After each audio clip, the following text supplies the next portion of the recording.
Good morning student, I hope you are all well. जैसे कि आप लोगों का इंट्रोडक्शन मैंने पिछली वीडियो में अपलोड कर दिया था और आज चैप्टर की रीडिंग स्टार्ट हो रही है। Chapter 6, rural administration, Kuril in the village.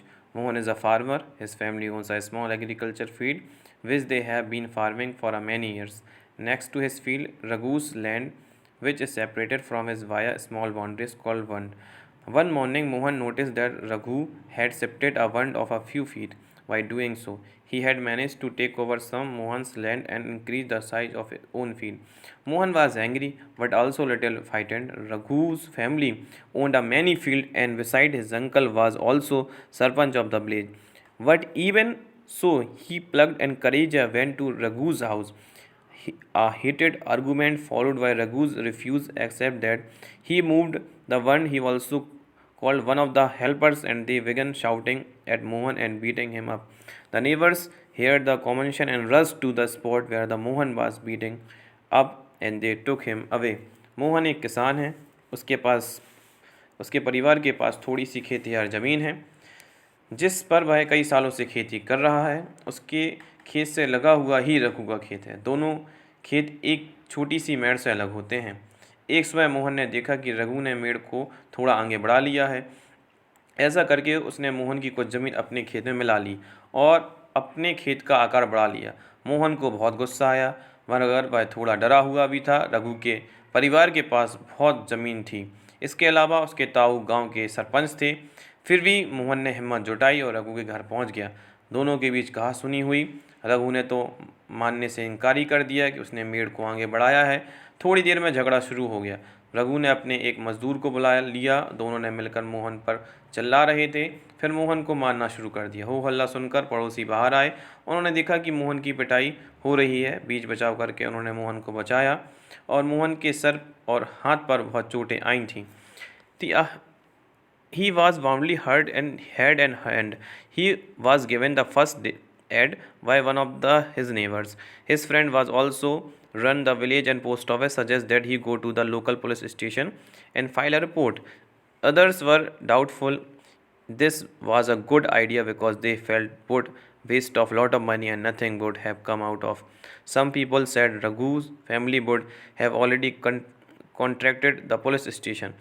After much discussion, it was decided that Mohan would go to the police station along with some of the neighbors who had seen the incident. देखिए कि जो उनके पड़ोसी थे वो मोहन का साथ देने के लिए तैयार थे। वो भी उनके साथ पुलिस स्टेशन जा रहे हैं। देखिए, जब मोहन की पिटाई हो रही थी तो बीच बचाव करके उन्होंने मोहन को बचाया भी था। मोहन को सर पर और हाथ पर बहुत चोटें भी आई थीं। एक पड़ोसी ने उसकी मरहम पट्टी की और मोहन के एक दोस्त ने, जो गांव में डाकघर में काम करता है, सुझाव दिया कि उन्हें स्थानीय पुलिस थाने में जाकर रिपोर्ट लिखवानी चाहिए। जबकि कुछ लोग इसके खिलाफ थे। उनको लग रहा था कि बहुत सारा पैसा बर्बाद हो जाएगा और नतीजा कुछ नहीं निकलेगा।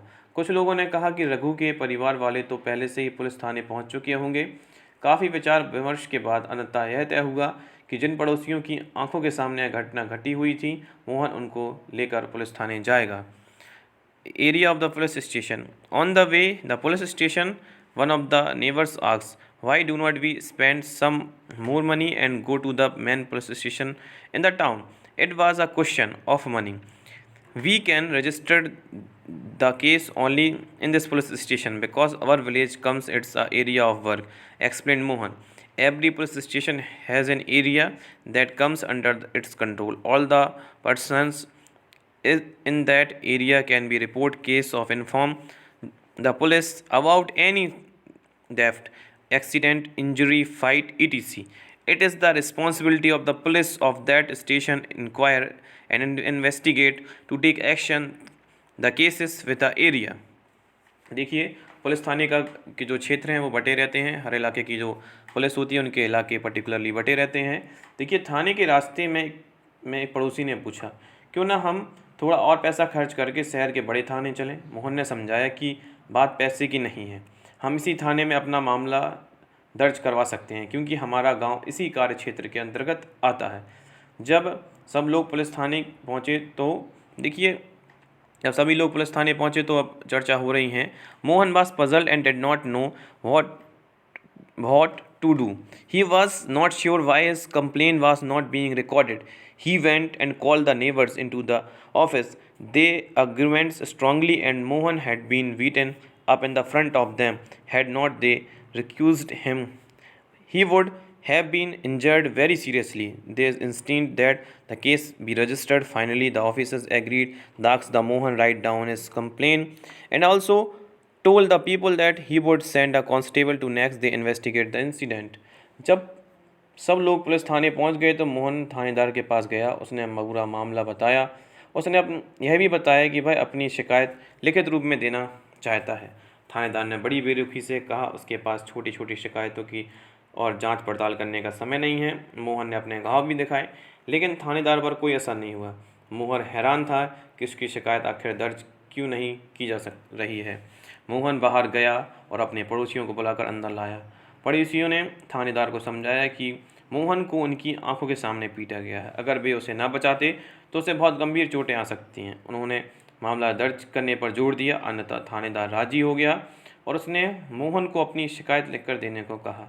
थानेदार ने वादा किया कि अगले दिन एक हवलदार घटना की जांच पड़ताल करने के लिए उनके इलाके में पहुंचेगा। देखिए, ये सच्चाई है कि हमारे देश में ऐसा होता है, जब भी आप एफआईआर लिखवाने जाएं किसी भी चीज़ से रिलेटिव, तो हमारे यहाँ जो पुलिस वाले हैं वो पहले ही एफआईआर लिखने से मना कर देते हैं। और बहुत से जो गरीब लोग होते हैं और दबे कुचले लोग होते हैं तो उनकी तो एफआईआर लिखने से ही मना कर देते हैं, उन्हें भगा देते हैं। जब ये खबर मीडिया तक पहुँचती है, जब इसे मीडिया से हाईलाइट करती है, तब वो जागते हैं। क्योंकि हमारे देश में जो पुलिस व्यवस्था है मुझे लगता है कि बहुत ख़राब स्थिति में है, और ख़ासतौर पर हमारे यूपी में जो पुलिस व्यवस्था है बहुत ही ख़राब स्थिति में है। देखिएगा कि आज हमारा जो देश का कानून है, ये कानून के रक्षक कहलाते हैं। अगर ये ऐसा काम करेंगे तो देश कैसे अपने संविधान को बचा पाएगा, कैसे फॉलो कर पाएगा। तो पुलिस विभाग के जो लोग हैं उन्हें अपने कर्तव्यों का वहन सही तरीके से और ईमानदारी से करना चाहिए। आप लोगों का पहला वर्ड यहीं फिनिश होता है। Thank you.